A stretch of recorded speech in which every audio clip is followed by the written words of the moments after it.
আমরা প্রত্যেকেই চাই যাকে ভালোবাসি তার কাছ থেকে আরো অনেক বেশি ভালোবাসা পেতে।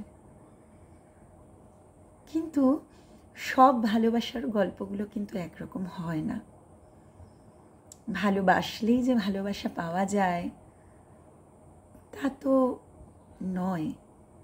অনেক সময় চূড়ান্ত ভালোবাসলেও চরম উদাসীনতা অপর দিক থেকে ঘিরে ধরে, আর তাই ভালোবাসার গল্পগুলো অসমাপ্তই থেকে যায়।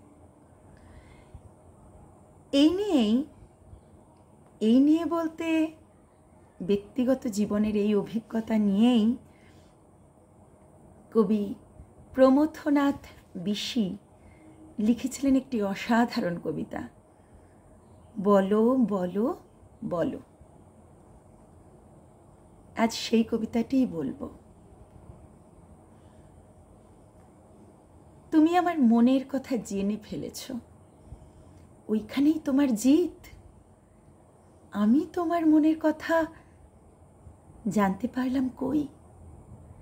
আপন অন্তরের অগাধ রহস্যের মধ্যে বসে আছো। অমাবস্যার করপুটে দ্বিতীয়ার চন্দ্র কলাটির মতো, ঠিক একটুকু আলো যাতে দেখা না দিয়েও দেখতে পারো অনায়াসে।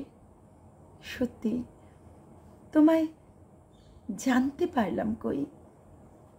যদি বলি তোমায় ভালোবাসি, তুমি হাসো।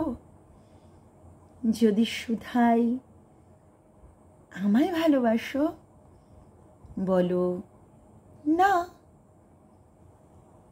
এত নিশ্চিত, এত অসংশয়, মরুভূমির সূর্যোদয়ও বুঝি এত নিষ্কলুষ নয়।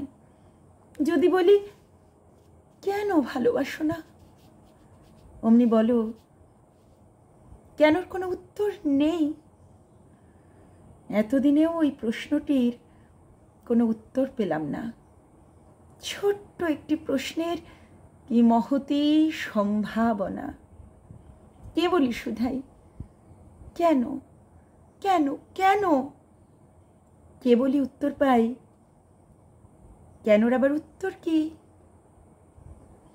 ওই উত্তরহীন উত্তর দেবার সময়ে কখনো মুখ তুলে চাওনি?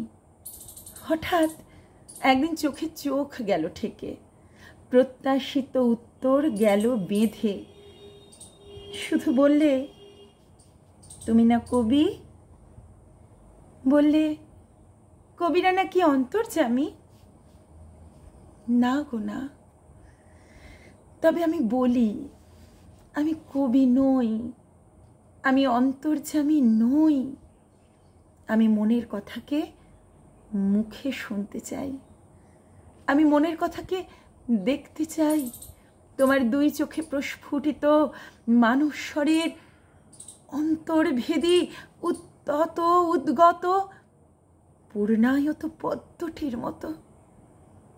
আমি মনের কথাকে দেখতে চাই, তোমার সর্বাঙ্গে প্রতিফলিত, তোমার বসনে ভূষণে নয়নে অধরে, তোমার সিঁথির সীমান্ত থেকে পায়ের নখাগ্র অবধি। সূর্যকিরণে কচি নারিকেল গুচ্ছ যেমন চোখ ঝলসিয়ে দিতে থাকে, তেমনি প্রসারিত পদ্মপত্রের মসৃণ নীলিমায় সেই কথাটি টলমল করে উঠুক তোমার অন্তরের শুক্তি নিঃসৃত একটিমাত্র মুক্তোর মতো। বলো বলো বলো।